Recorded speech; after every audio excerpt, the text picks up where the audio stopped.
Good morning. This is Mike Hoefer. He is, are you a member of our user group? No pressure. No. But he's somebody we work with all the time. He's the director of MSIT, as you heard earlier this morning. And he's going to give you a presentation today about the fact that it's not about your platform. And I'm going to go do some running around, and I'll be right back to hear you. Okay. Thanks, Heidi. Good morning, everyone. This talk came together. One of those things I came up with a title first and sort of worked my thoughts around it. If I was to, and I'll introduce myself in a little bit more detail, but part of this, I guess part of my thoughts is that the way some of us do business, approach business, and I'm talking about small agencies, independent developers, those sorts of folks. I think some of the ways we approach business is broken. This is the only original photograph in the presentation. It's my daughter's femur, the humerus a couple years ago. So I thought it was a good example of something that was broken. She snapped it right here after a simple fall. I had to get a couple pins put in it, but basically, I think some of the way we do business is broken. And if I had to talk a little bit about, summarize my presentation today, it's about why is it broken? What can we do about it a little bit? So a little bit about me. I'm a career changer back in 1999, 2000. I was in the nonprofit space. I directed a YMCA summer camp. I was into marketing and computers. I ran the Ethernet cable. I figured out how to hook up the computers in the office. Cool things back then. We had one computer that was on the internet, and email would come in, and someone would print out, oh, this is the email for Mike today. Here's the email for Jeff. A lot different world that we live in today. But came through the grad school here during the sort of the heyday of the internet boom. Was lucky coming out of the program here. I had a role at Markham Corporation, a global manufacturer based over in Keene, New Hampshire. Was there for 6 years in a variety of roles that allowed me to be both on the marketing side and on the IT side. Also did work after Markham. Went to Worcester, Mass, Hanover Insurance Corporation down there. Did some internet marketing directorship there. I've worked at Lucidus, which is a agency that focused on Drupal development. Based in Keene, was there for a little while. They've since moved down to Virginia, but got my Drupal chops there. I currently am running my own agency called Hoefer, and I also teach part-time here and direct the program as a part-time role. I've got 3 kids, 7 to 12, and very active in the area over in Keene in democratic politics and community service in general over there. So what CMSs have I used? Really since coming out of the grad school, my career has almost been defined by CMSs. One of the first, I found they were still on the web, a little utility really called WebMerge. And I ran into them. I was trying to do a directory of summer camps for a project, and what WebMerge allowed you to do was to export a database, sort of mail merge format, and create all these HTML files based on the data that was in your database. And it was an interesting way to, this is again 10 years ago, before CMSs were really out there, and certainly weren't free and downloadable over the web as they are today. When I got to Markham, I heard that they had bought this system called Interwoven. Interwoven was a big enterprise player at the time. It was probably a six-figure investment for the organization. It was so expensive that we never touched it. The economy sort of went down, and we didn't have the money to implement it. Once they looked at all the servers we were going to need, all the staff we were going to need to run that system, it didn't even see the light of day for Markham anyway.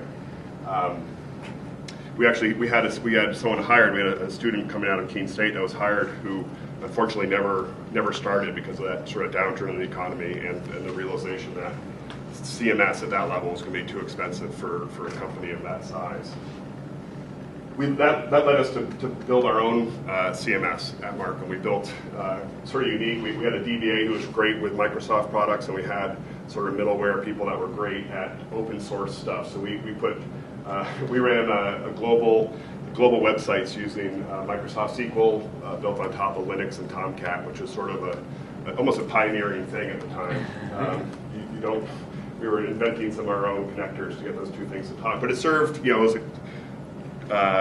sort of a typical when you custom make something, it can serve you really well. So we were running multiple languages, websites in Spanish and French and German off that system quite well. That they hired me last year to help them dismantle it, because over the years people had moved on and no one knew about it anymore. Which is also the other downside of a custom CMS is once you lose the people who built it, no support, no easy way to get information about it. We also tried using Adobe Contribute over there. Has anyone used Adobe Contribute ever? We tried to use it on our intranet over at Markham, and it was a great promise. And after trying to set up a whole bunch of shared folders and all that, it just didn't work for us. But it was an interesting little side trip there for a little while. Another one of the great promises of CMS that never quite turned out. At Hanover, we used IBM's Enterprise Content Manager, or I should say the IT department used that. The marketing department used Dreamweaver on the web guy's G4 that was up on the third floor with us. This is like a global, a Fortune 500 company, very huge company. And they're running their public website. If you go to Hanover.com right now, that website is Dreamweaver templates. The only source code control is the guy's Mac. So IT bought into the vision of big software, big enterprise content management system, but it was so hard to develop that marketing department was never able to really get to use it. At Lucidus, I started to use Drupal. I've always been. Well, I'll get to that in a little bit. Got to know Drupal at Lucidus. We did a lot of great projects. Came to love that system.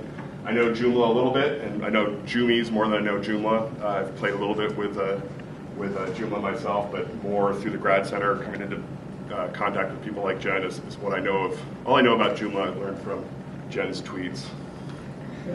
Currently, I do a lot.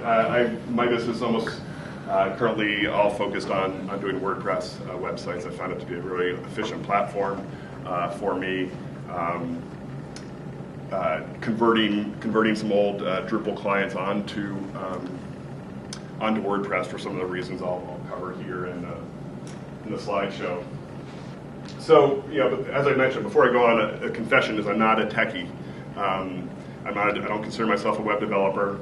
I know enough to sort of get in trouble, and the phrase that I think I probably need to trademark is that ties think I'm a geek and geeks think I'm a tie. So people that generally would wear a tie to work think, oh, Mike, he's a computer guy, he'll fix it. And true technical people who I have a ton of respect for would say, oh, he's just a tie. The crew at Markham used to yell, manager in the code, when they saw me open up Dreamweaver or anything like that. You did not like to see that. So again, coming back to sort of, I guess on some levels, the overall premise of what I'm thinking about as I pull this together is that the way, how many people are sort of, would call themselves independent developers or an small agency, that sort of work? About half. Other folks work for an organization doing the web stuff for them? School district. Great. So I think it's relevant to all, particularly on the agency and independent developer side. But I think those of you who work for organizations will see some good things out of this as well. So I think the way we used to do websites, and some agencies still do, is they end up building a monument to the organization. It takes months of planning, and things are set in stone, quite literally. it's really all about the agency. It's not necessarily about the most efficient monument, or does that monument meet customers' needs. It's more about the monument itself. It's more about the organization's history or the way they think about their products. So my approach in my business, I've been trying to treat things, encourage folks to think of things more like a garden. And with a garden, you got to try different things. You put in you try growing Brussels sprouts this year to see if they'll grow in New Hampshire. Maybe they will, maybe they won't. Garden needs constant care and attention. It's not something you build and come back 100 years later and it's still there in the very same shape.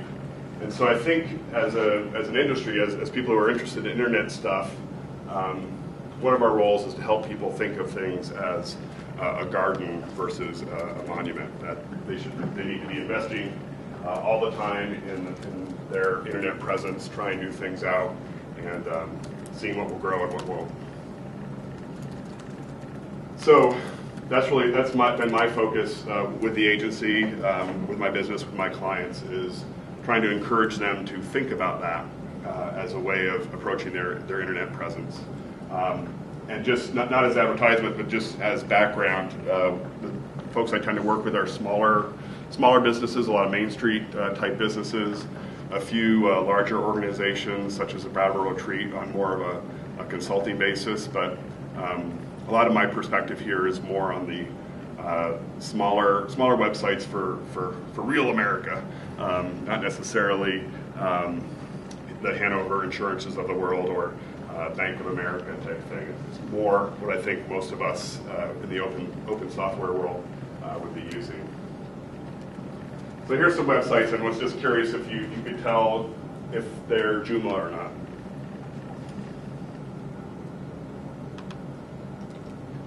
Is that a real question? Yeah. I mean, if you want to shout out. Well, I can go there and check my browser. Yeah, you're not allowed to look at the source code. Can't use built with either, I guess. Then. Right.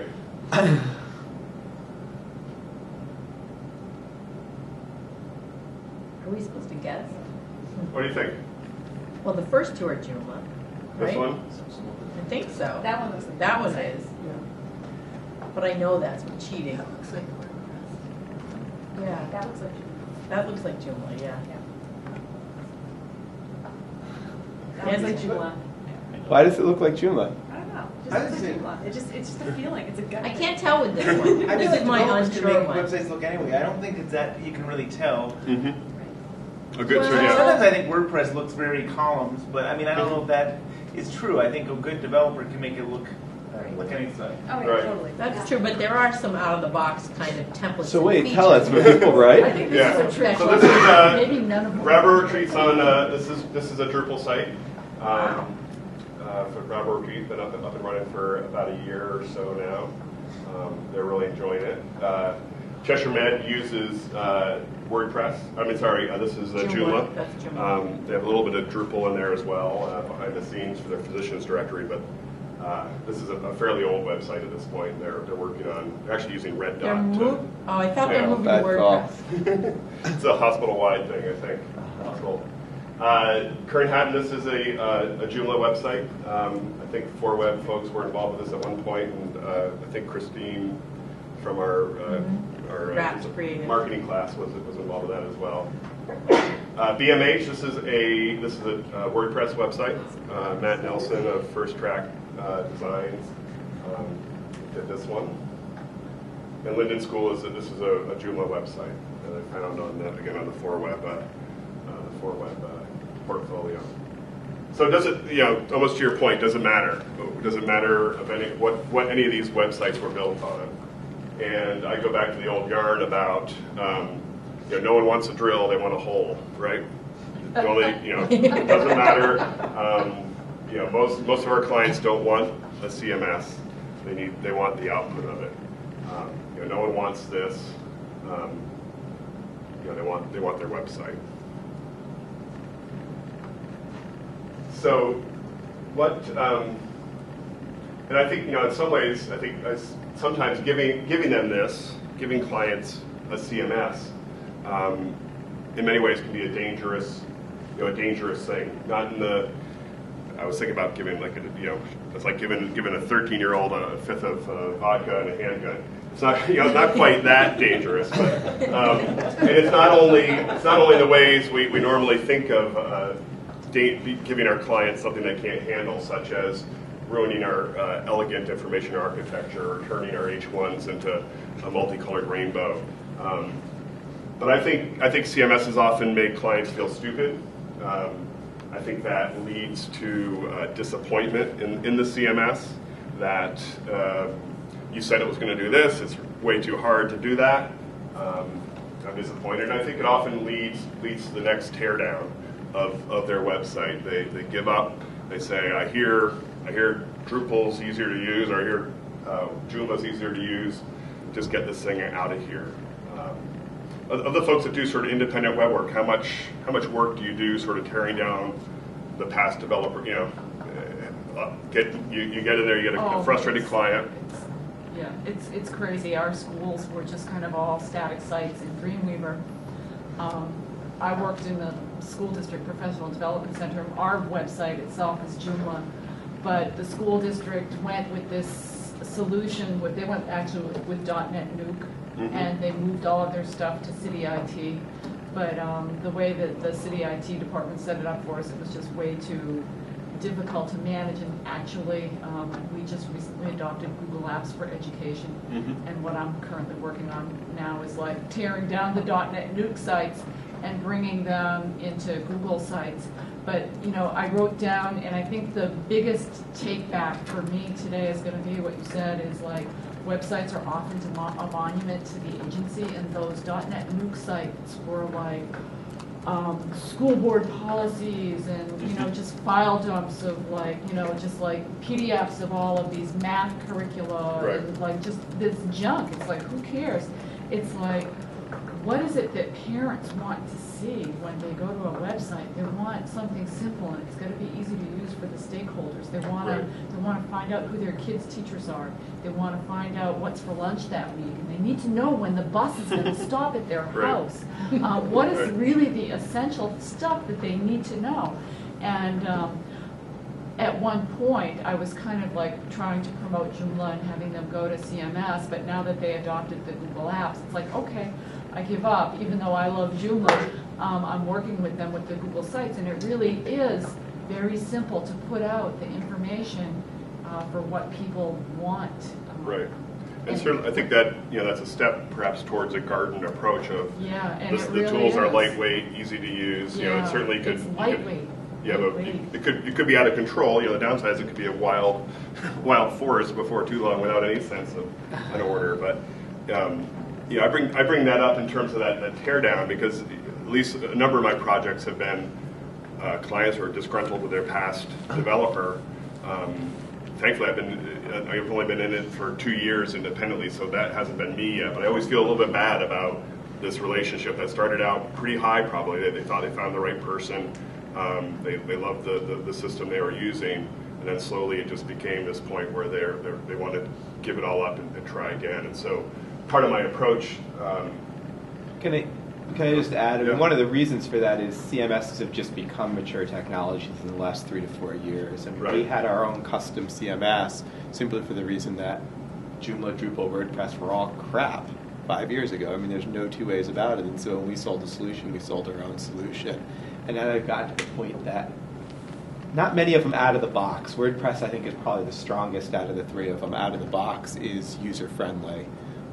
But with a minor amount of very quantifiable customization. I mean, every time we sit down with a new client, first thing we do is turn on the options to actually make it usable by real humans. I mean, but that's an hour's worth of work to install and make it usable. And they weren't mature technologies before. So I think some of the problems that you were experiencing have to do with the fact that for all practical purposes, users were being given data software, and it wasn't positioned as data software. Right. And now I think CMSs, all 3 of them are out of beta at this point.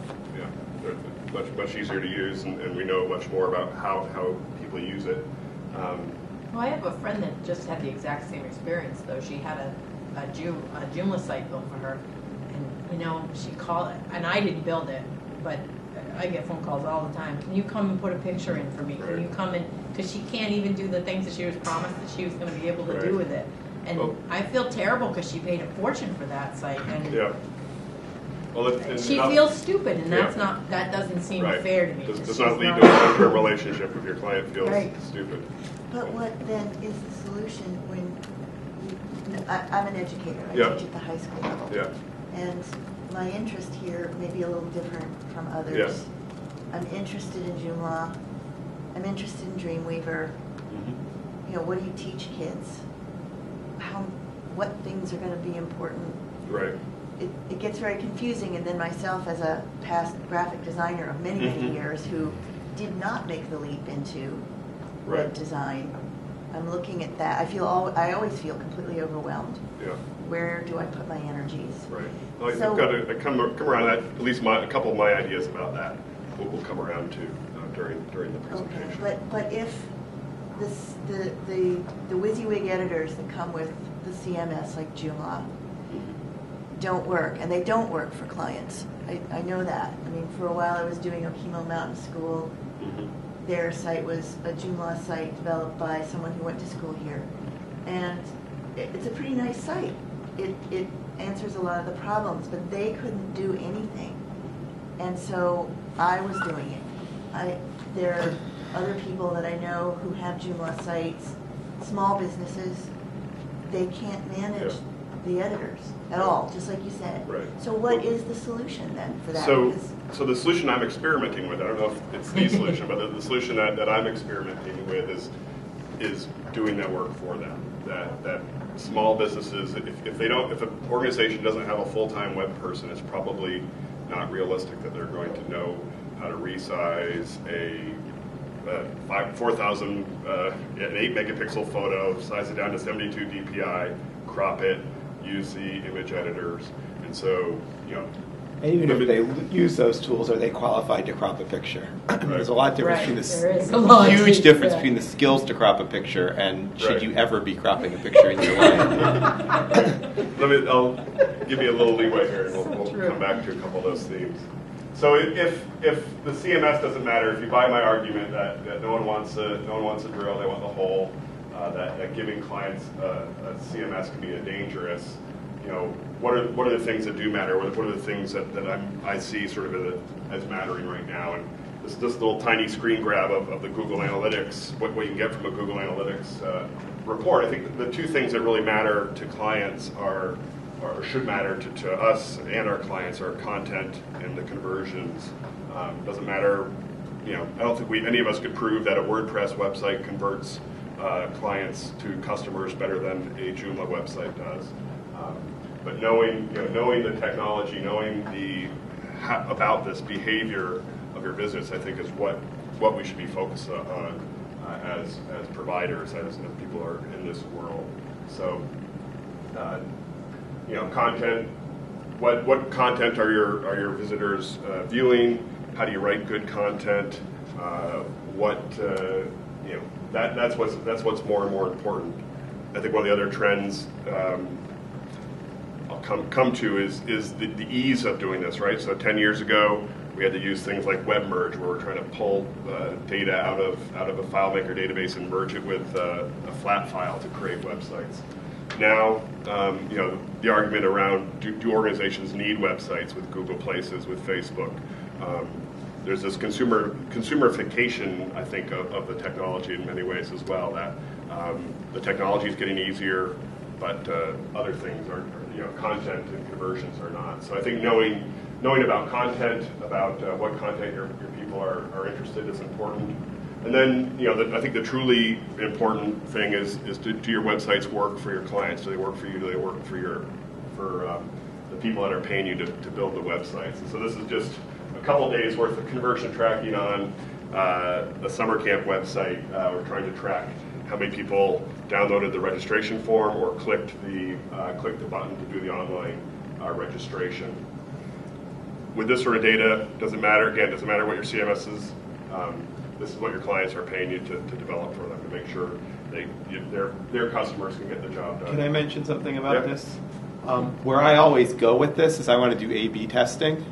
So I want to have one image on the home page and then have a different image on the home page, change nothing else. There's a site called Which Test One or something like that. Do you know?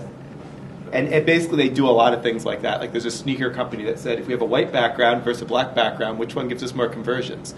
What I've found is unless you have a fairly significant amount of traffic, so I would say 20, 30,000 visitors a day, A/B testing is very, very, very hard to pull off. Right. I don't know if that mirrors your Yeah. experience. Like I always want to do it, and Yep. then I want to give, but it's just not statistically Right. significant enough, and you're not getting immediate enough return Yeah. to be able to get right where you want to go, unfortunately. Yeah, it's a really sort of sexy technology to be able to think, hey, let's test these two things, the colors of buttons, but most of the websites most of us are involved with just don't have the traffic necessarily to get some stats out of that. But you know, to me, this is always powerful stuff. Three people click that online registration button. If I'm trying to justify their ad spend or their monthly service contract with me, that's what I can show them as real world value. So I think that's where I think we need to go, or again where I'm experimenting with my business is being more of the concierge approach. That again, if an organization doesn't have a full-time web person, they need an agency, a person to go to that's going to be that for them, and not expect them to be able to do all the things that you need to do on a daily basis to keep the website up. The other old yarn, the drill and the hole is a pretty old yarn. It's sort of the consulting business. I think the lease concept. I think most folks know that airlines don't own the jet engines anymore. They lease them from people like GE because airlines don't want jet engines. They want to fly people. And so again, I think a model for the industry to consider is what if our websites were free and we charged people $5,000 a year to use them. That we're not building that monument. We're helping them to garden, to collect their inbound leads, and that's a shift. It's certainly a shift the way we all think about capital projects. But I think to be effective on the web, you need that ongoing investment. So part of my garden approach has been to try to talk clients through the concept of you need a monthly. Part of it's the way I've decided to do business, and of course I want to try to encourage people to do that. But rather than spending $3,000 this year and nothing for the next 3 years, and then finding how am I going to spend $4,000 to redo my website, wouldn't it be easier for them just to spend a little bit of money each month towards their website? So things like Joomla premium templates, WordPress premium templates allow you to do websites pretty darn inexpensively from a capital cost. And so as an agency or as a provider, can you figure out a way to keep that upfront cost really low, but charge them more on a monthly basis to be their go-to person around internet marketing and their website? Other things I think are important to be excellent to your clients, to each other. Be really good at the things you do choose to do. Deliver a great service. Become the expert in your field in the things that you're offering. Sort of the concierge. A great quote from Marge Piercy. Be of use to your clients. Be helpful. Don't make them feel stupid. Your job is to sort of do that. Be in the fields and harvest and work. Pass the bags along, not in the parlor general, but move in a common rhythm with your clients when things need to get done. To me, this really just speaks about doing the yeoman's work of helping people along with their needs. So some trends that I've seen or I've been thinking about lately on the internet. You're all hearing about some of these as well. And I sort of thought we'd do it sort of as a hot or not, and I'll tell you what I think they're hot or not, and you can join in with some of these. So QR codes. They're going down. Anyone think QR codes are hot? Yeah. Yeah? I think they're hot. was just in London, they were everywhere. Yeah, but does anyone use them? There was a Daring Fireball linked to, there's a website that has photo galleries of people doing things, and the photo galleries of people actually looking at QR codes with their phones is an empty gallery. And so he sent it out to his, whatever, Daring Fireball gets a gajillion views, and he's like, this about sums up my thoughts on QR codes, is they're out there, but there's no one looking at them. Yeah, I think they certainly are. They're getting used a ton. I gave it the not rating. I'm dying for someone to scan this one because it's going to bring you to the Rick Astley Rickroll. You get Rickroll. When scan this. I was talking at Android DevCon in San Francisco, and so there are, I think it was like around 800, 1,000 Android developers in the audience, and American Express was up there, and they were giving away $25 gift cards from American Express whenever one of these QR codes came up. And it took like 3 of them before more than 1 or 2 people would be like, okay, I'll get out my phone. Like people they were like, this is just too much work to do. So this guy's up here, and he's this really dynamic speaker, and he's like, okay, there's a QR code. What's it say? Tell me what it says, and you get this $25 gift certificate. There's like this pause, and he's like, come on, people. Come on, people. And these are like the geeks of the geeks. Yeah. These are Android developers all in the room. So, I don't know. Yeah. That's my 2 cents. Yeah. I think there's some great examples of them. There's some poor examples Concept. of them. I wish they worked. Right. It reminds me on of your website, for example. That's like the have dumbest thing I've ever right. seen. Yeah, TV commercial. They probably have a fun spot somewhere, the right, Yeah. Well, Museums, sure. actually. Yeah. So I think they have in the right place. They're a mobile. Part of it is their mobile technology. So the context needs to be mobile where you're using it. If you're at a trade show, I think the concept of being able to go up to someone's booth and scan a QR code to download their brochures or to just add them to your database is good. I have a neighbor who likes them from a Home Depot. Home Depot puts them on their plants and sort of landscaping material, so you can get the deep. How often should I prune this thing? How often do I fertilize it? For the right concepts. I think more and more right now they're just sort of being used to be a little bit more about it. Am I hip? Am I cool?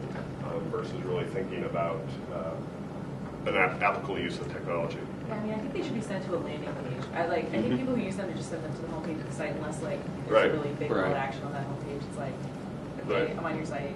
And it would have been easier to type in, The site. Facebook.com versus that. It reminds me, does anyone remember, besides Jason, does anyone remember the QCat? I don't know what you mean. QCat was you remember the QCat? You want to tell people remind people what the QCat was? Well, that was the Radio Shack catalog started out. Yeah. Seattle.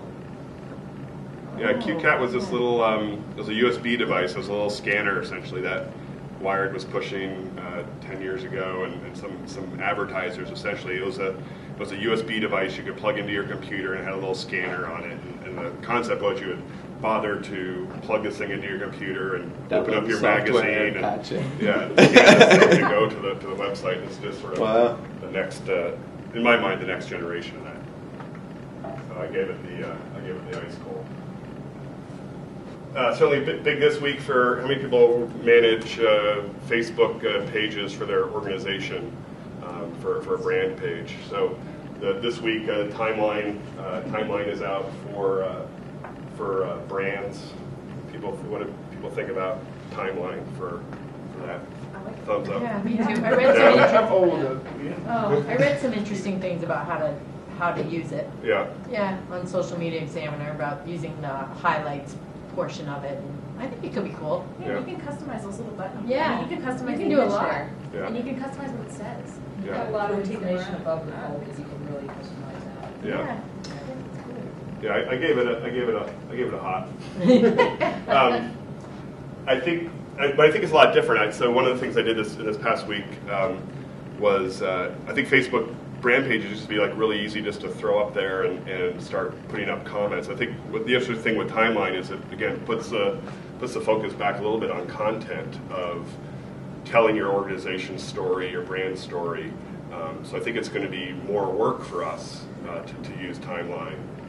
But I think the long-term game is going to be really good, particularly for organizations that it makes sense for. So I often use camp. This is the camp I directed, and my kids go to now.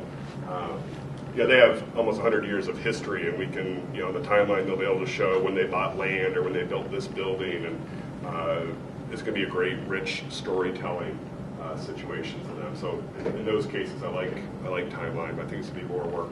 When you say timeline, is this a Facebook thing, or is this timeline something that is? It is. This is how your brand page is going to show. It's Facebook. Yeah. Yeah. Okay. I mean, that's what I know it as well. Sure. I'm just, we're only using. We didn't say Facebook, so I wanted to make sure we're just talking about Facebook. Yeah. Okay. Yeah. Essentially, timeline is the new Facebook. Yeah, I think the Smart on their part. Yeah. Yeah, they get more. They're going to dig deeper. Once you've added all the history, Yeah. you're not going to go to a competitor. You're not even going to put it on your Joomla site. You're just going to say, check out our timeline. Right. And it's wicked smart. Yeah. It's wicked The smart. company history becomes your Facebook timeline page. I think it's beautiful too. I do it. I really Yeah. like the formula. I think it's, Yeah. Except for the flaming guy in the middle. well, yeah. I can resist that. That's one of my favorite photos I've come across the last couple of years. So I haven't tried this yet, but I mean, it looks to me like it is like setting up a simple website. Can you design it? I mean, is it? It's really, I mean, really the only big thing you have on design is what photo you photos. choose. But rather than essentially you scroll down and you go back in time, and so you can go back to the founding of the organization, important milestones. We won this grant. We did an addition to the Scroll down school. visually. It's just like a blog. Yeah, yep, very similar. Well, actually, you can change. You see how there's like a These. little Yeah. arrow thing? You can actually pick which way on the right there. You can Yeah. pick which 4 things show up there. Right. And you can also change the image. So you can have a cover image, which is the big one. You can have a profile image, which is the little one to the lower left. Right. And you can have different images and help people navigate to different things. So like if you want people to go to your blog, you can have it say read my blog, and you can change the image right there. So you can make really much clearer calls to action. And now people don't have to pay for custom HTML. You don't have to pay so much to customize your Yeah. Facebook page anymore. You can sort of do it yourself. It was a good, yeah, very Which, much. I had clients who were like, I want a custom landing page, and I was like, I don't get why you want it, but okay. And now that's kind of taking it off the table a little bit, which is nice. Yeah, and it's also a good reminder of all those people that did do the light gates and all these custom things. It's also a good reminder that the flip side of this is that Facebook owns you, and if they want to go to timeline, they're going to timeline, even if you've put company has spent thousands of dollars on things that are now just need to be discarded because of the change in the policy or the way they've decided to do their business. So, good example when the client says, "Why don't we just do everything on Facebook?" Because Facebook can control us. Curious about Google Plus. I haven't totally embraced that one yet myself. Hot or not?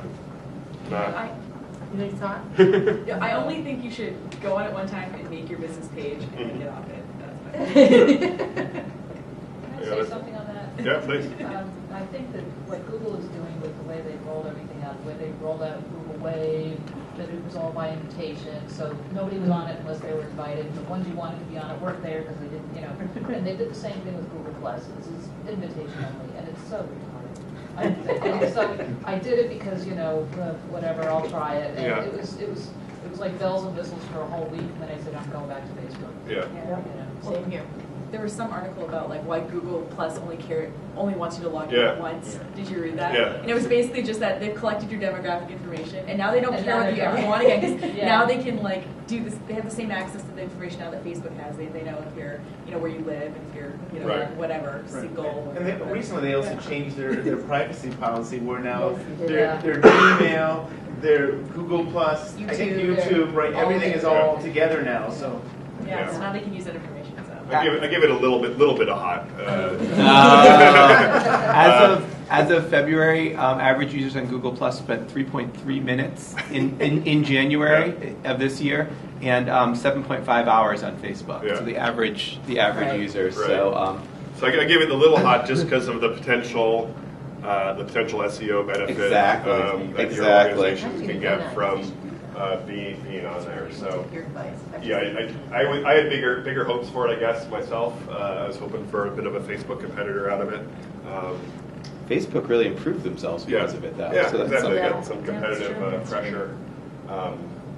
I think Google's opportunity was, a year and a half ago, if Google should have spent whatever it needed to buy Twitter, and they could have really changed the space, but as we know, that didn't happen. What's this a graph of? This is one of Jason's favorite techniques. The graph of. This is Pinterest. This is Pinterest searches on Google. I'm addicted to Pinterest. Yeah. I can tell you all kinds of things you can do with Pinterest to generate. So the interesting thing about Pinterest is, when I mentioned it in the description of this session, 4 months ago, and look where it's gone in that 4 months. It's also one of the first things that my wife Gretchen came across before. Usually I'm the one who comes across the new things. So it was actually something that she came across first. So Pinterest is certainly sort of red hot right now. People like it, marketers like it because it attracts women, and women tend to make a lot of purchasing decisions in the world. And it's certainly got the buzz right now. It'll be like QR codes. Does it have staying power? Oh, it's got more staying power than QR codes, I think. You think so? Yeah. Well, it drives traffic to websites. Yeah. Also, though, in the UK, it's hotter with men. Is it? Oh, but here we have gentleman. You know what gentleman is, right? Yeah. Yeah. That's the male version of it. This is how I noticed it on the BMH page. This is how they're using it. They Awesome. are sort of showing, it seems to be a nice way to show some informal stuff without a lot of organization. Again, this is, I think, is an example of the consumerification, if that's a word, of data and putting self-service tools into people's hands. So they have normally on their website, it might be, I don't know, where would you put the healthy eating tips? Under resources on a website, and it'd be down there, it'd be 3 menu layers deep. Here they can put up some things right up here in a visual way. Perhaps people are sharing this on Facebook, interacting with it here.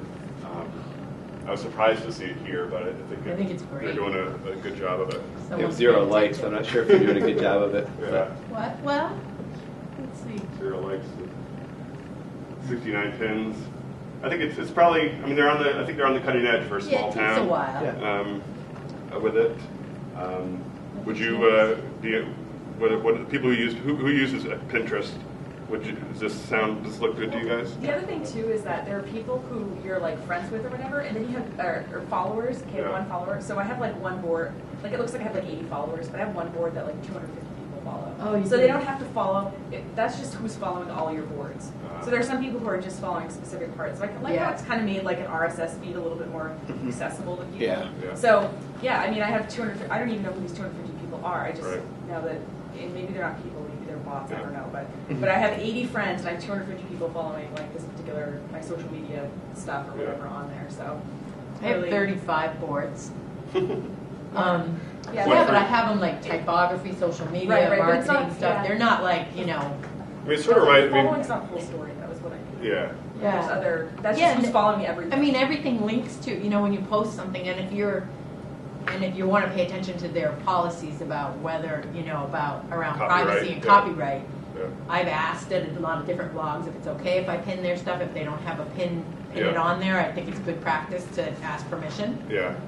It's been But then you copyright get all issues. these, I got onto my Etsy the other day and I told this person that I had pinned a piece of jewelry they made, and all week long I've had like 100 hits on that. So I was like, save one for me. You're welcome. Yeah. So you were able to drive traffic to her e-commerce Yeah. shop by sharing that. They're growing so fast. This is a phenomenal growth. I have heard about some copyright issues that they're having. Yeah, you gotta pay Some attention. people are worried about that. There's apparently some enterprising spammers were using it to link up their Amazon affiliate accounts. So if I put up a picture of the $300 lamp I want, and you click that and buy it, I get a kickback on that. So there were some tough things there. So again, I think as our jobs is to figure out which of these tools will work for, maybe Twitter will work for a client, maybe it won't, maybe Facebook will, maybe it won't, maybe Pinterest is a good thing for a knitting store, a interior design store. Maybe it's not the best thing for an industrial manufacturer of washers and dryers. If you have an Sure. Etsy or something, Yeah. or you're a photographer with a Flickr, then you definitely should be. Yeah. Flickr is blocking. You know, the neat thing about the chart, too, the numbers, is I read an article, and I don't remember where I read it. It might have been Fast Company or Wired, just in the past few days, where they did a national survey, and it was something like 45% of the population had heard of Pinterest and is on it, 45% isn't interested, and 10% hadn't heard of it. And I just thought that was really interesting that they've captured that spike is so high, and so I do think it's here to survive, but I don't think that hockey curve is Right. going to continue going up. And so it's interesting to see that kind of reflected here. You don't think it'll go up just slightly as some Yeah, that's what I'm saying, but it's not going to Well, it can't keep going. it's going to go down some, and then it's going to level out, and it's going to go up at a reasonable Yeah. rate. I had a public fight with a friend on Facebook about it. Marjorie, she kept saying she didn't like it. I was like, well, stop dissing it then. Just don't use it. Shut Yeah. up. So, content. Is content hot? Oh, look, I made a mistake. I never got back to replace that. I think, so I put this up there. I think content is hot. I think Yeah. it needs to be hot because if it's not, particularly those of us that are in the business will be out of work, I think. Because, again, websites getting easier. Things like Pinterest are taking over the way people communicate. And so if you're not if you're not focused on providing content, learning more about writing, making videos, taking photos, providing content that your customers, clients, agency needs, and then I think 5 years from now, 10 years from now, when we're back here, you may not be in the business, sort of thing. If I was to be radical enough, like half the people at this conference should stop doing Joomla and start worrying about becoming a good writer. If I could, I haven't thought deeply about it, but I think if I had an extra 24 hours in the day, I'd be trying to figure out how to become a content agency. We've tried for 10 years to hire someone that can understand content. Yeah. We've had no luck. We find people, it's horrible.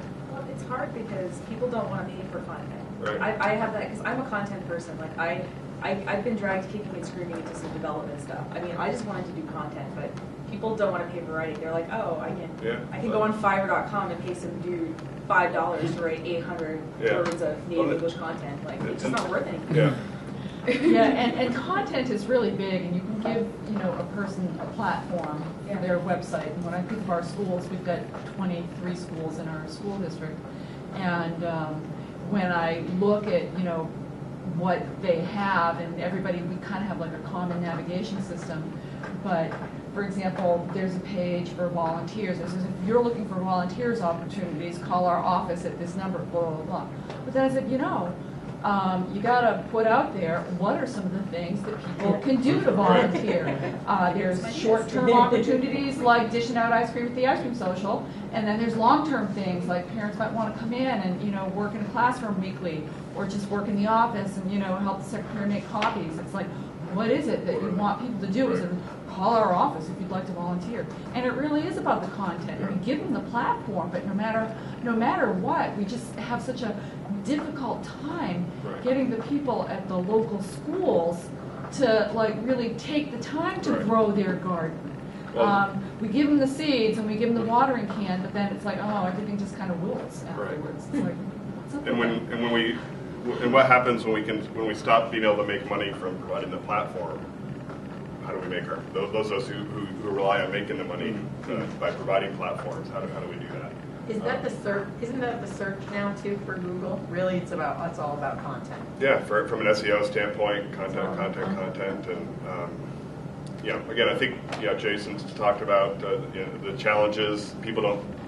Companies don't value you. They put up lorem, you put up lorem ipsum, and it takes them. I've got a client that's been they paid me back in December. I'm fully paid for the job. 3 months later, they haven't done their about page, and my suggestions for whatever reason haven't been, I can't say it's better than you got already. I love Jason's got a great saying about the minute, the time to launch your website's the second it's better than the one that's up there now. But I think there's an opportunity here for people to try to figure that, and it takes, what I'm learning growing my own business is there's different ways to make money. You can make money selling a $30,000 website and only do 3 of them a year. You can make money doing $500 websites and cranking one out a week. There's lots of different ways to make money. I think there's an opportunity to try to figure out how to make money becoming a content firm. I do know of a company down near us actually, and their whole deal is for $6,000 a year they'll do your social media. And you know what? From what most of us would think, they won't do it well. What they do is they check in with you, they give you a call, they ask what the headlines are, they make sure they're posted, and they reply to people. And they just keep it up. For a lot of companies, it's a checkbox. That's the service they sell, and they're selling that service. People buy that service, so there's a market there. Yeah.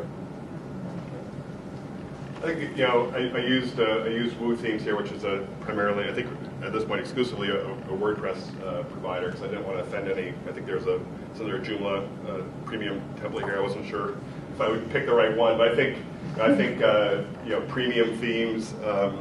Premium themes are hot. I think there's still room for pure custom, but again, if you believe as I believe that things are supposed to be getting easier and less expensive for people, and we should be focusing on content and conversions. And as developers, we look for ways to do things less expensively. And actually,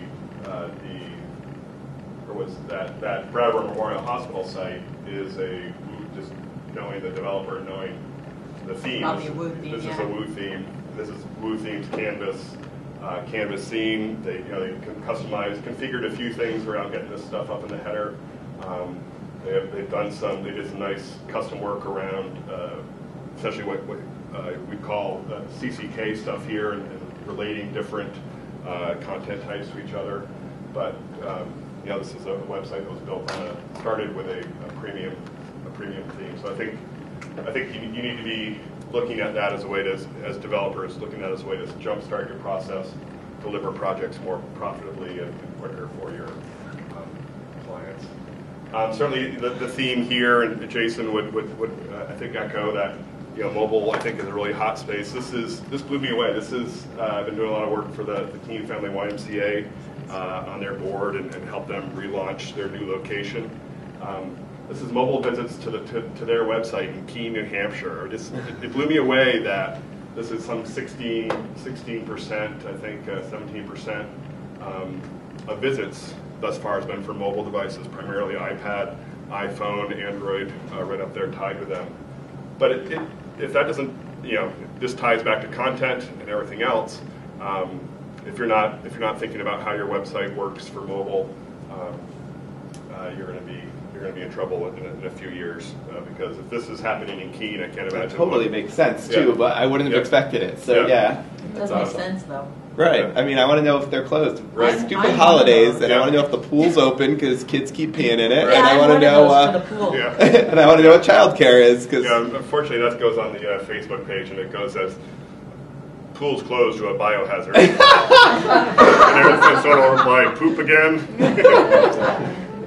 But that to me, I've been one that mobile's been I've been a little slow to think about it. I think the cautionary tale with mobile, or not cautionary, but I think there's the chance here that this moves.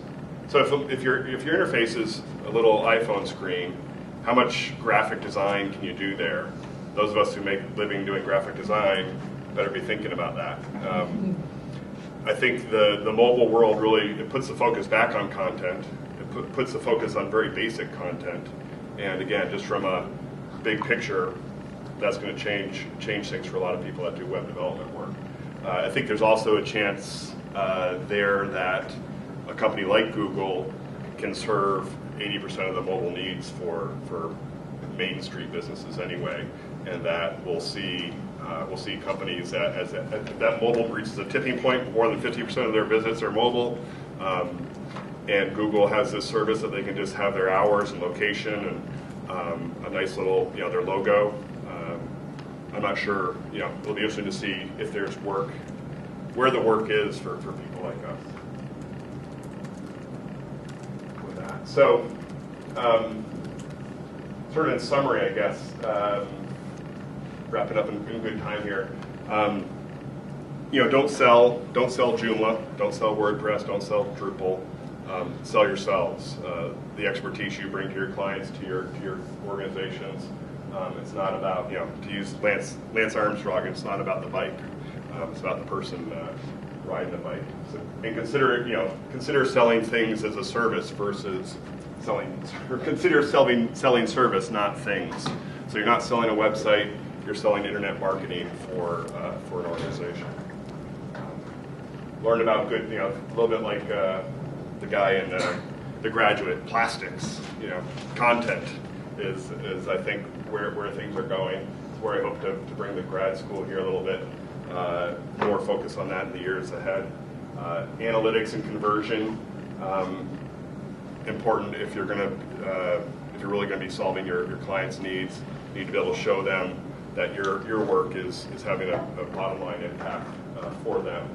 And as we see these things, this consumerification of data and our services, watch out for that next cheese move, where we may find all those of us who got really good at web development trying to sell buggy whips in the age of the automobile. So that's what I have. If you thanks for letting me meet with you all today and chat about these things. It's always fun to do with smart people. And if anyone wants to be in touch, that's how you can be in touch. So, thanks. Thank you.